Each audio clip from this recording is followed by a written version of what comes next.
Hello, my smart students. Hope you're doing great. Today we're going to talk about multiracial USA, page 67 in the student book. 67. Multiracial USA.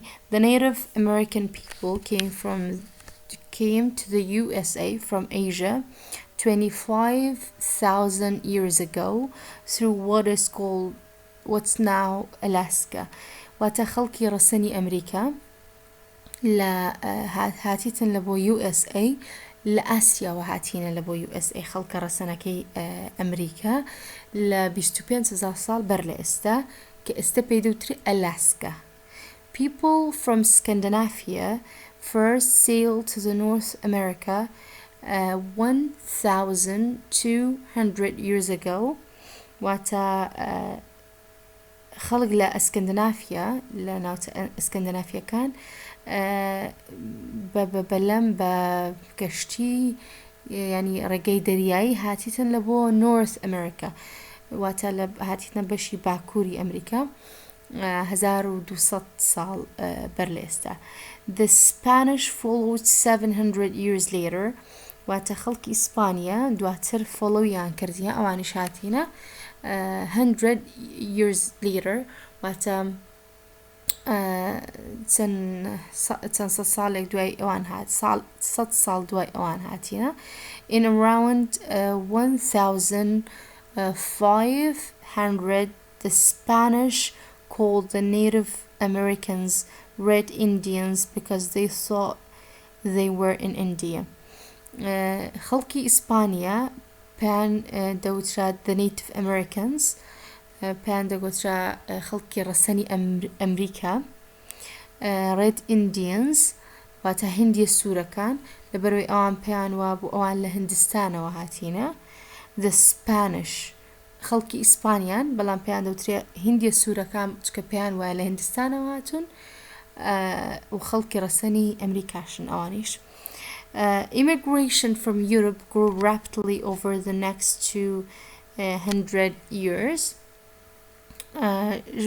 كوتسر أواني ككوز دكان خلق لا لأوروبا بخيراي زيادي كت rapidly يعني بخيراي over the next 200 years.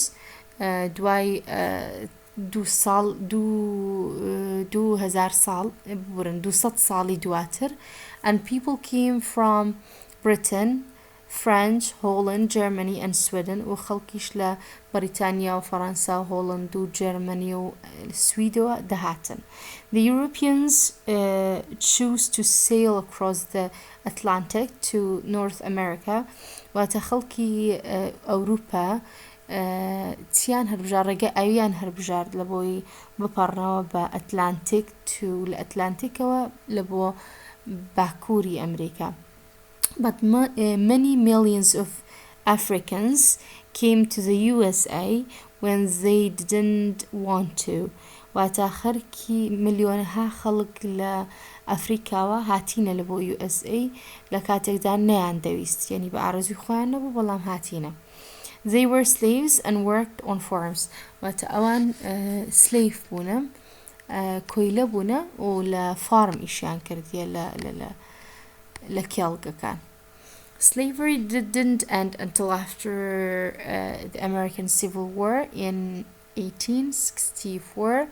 وتا كويلاتي كوتاينا هات دواويك شرينا وخوها بالأمريكا لزاروش سطو شستو شوار but African Americans didn't have the same rights as white Americans for another 100 years. Today 12% of population are African American. That's 35 million people. What African American يعني تقريبا أمريكية أفريقيا كان أواني كالأفريقيا هاتينا كبخوشي خوان وأرزي خوان هاتينا بالكولة بو slavery يعني بابتي خزمة كردن وخزمة كاري هاتينا لبو لە فارمەکان لە کێڵگەکان هەمان مافیان نەبووەکو سپی پێستەکانی ئەمریکا لە بۆ 100 ساڵی دواتر.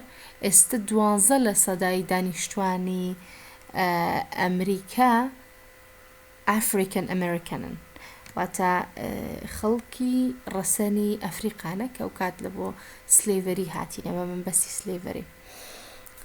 That's 35 million people. 35 هزار خەڵکە، ملیۆن خەڵکە ببورن. Immigration continued after the Civil War and many immigrants came from Germany, Ireland, Italy, Poland and Portugal. واتە immigration کۆچکردن بەردەوام بووە دوای Civil War، واتە شەڕی ناوەخۆ، و هەروە هەندێک لە کۆچکەران لە جەرمەن، ئەڵمانیا و ئێرلەند و ئیتالیا و پۆڵەند و پۆرتوگالەوە هاتینە. 70% of Portuguese immigrants were from Azores, and most of them came to the east coast of the USA. واتە ینی سەدای هەفتای پورتوگالیەکان ئەوانی کە گەشتیان ینی کۆچیان کردیە خەڵکی ئازۆرن، وەروە هەندێکیشیان most of them came to the east coast of the USA، وەروەکە بەشێکیشیان هاتینە لە بۆ ئیستی کەناری of the USA. In the last century, more immigrants came from Mexico and the central south of America. So the last century لە سەدەی ڕابردوودا گەشتیار ناببورن کۆچکەران زۆربەی ئەوانەی کە کۆچیان کردیە لە مەکسیکۆ هاتینە and central لە مەکسیکۆ و ناوەڕاستی هاتینە، وەروەها لە South America هاتینە. On the west coast يعني لبري لكناري يعني لبري وستوا لبري روجاوا USA, there are many Chinese, Japanese, Koreans, Vietnamese and Thailand Americans. More than 30 million people in the USA speak English as a second language. وتزياتر لسي مليون خلق لي USA بزماني إنجليزي قسان دكا وكو second language ببورن بإنجليزي بلا بإنجليزي قسا دكان بزماني وكو زماني دوم وعتالا بري East USA بشي روج أو ببورن بشي روشالاتي USA لكوتايا كان دا لتشندر وشندرن مكسيكو وروها Central and the South America. بلان لبشي West Coast West Coast USA بشي روجاوا there are any Chinese بورن أو توزنارونا many Chinese, Japanese, Koreans, Vietnamese and Thai American. More than 30 million people in the USA speak English as a second language.